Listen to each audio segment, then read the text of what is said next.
Habang bumabiyahe pala ako patungo sa aking patutunguhan ay meron akong nadaanan. Isang yukatri na itinapon na sa may basurahan. Pero syempre bago ko kinuha hinanap ko muna yung may-ari at nagpaalam para hindi tayo mapagalitan.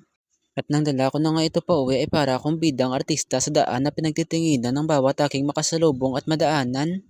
Nakakatuwa lang kasi pakiramdam ko isa akong superhuman na tagaligtas ng mga halaman.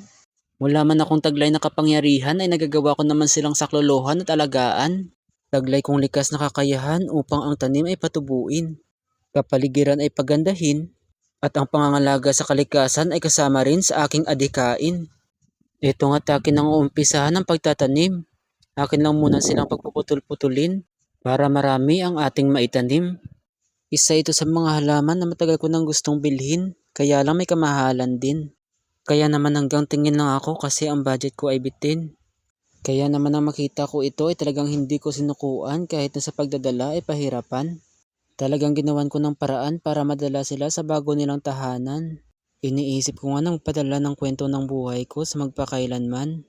Kaya lang sabi ko wag na lang kasi kawawa naman yung gaganap na artista baka hindi niya makayanan.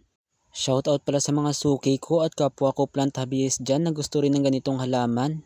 Ladies and gentlemen, hintay-hintay lang at akin muna silang bubuhayin at pararamihin upang kayo rin ay aking mabigyan.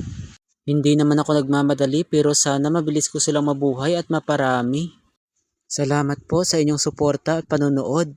Please react and follow para sa mga susunod pang video.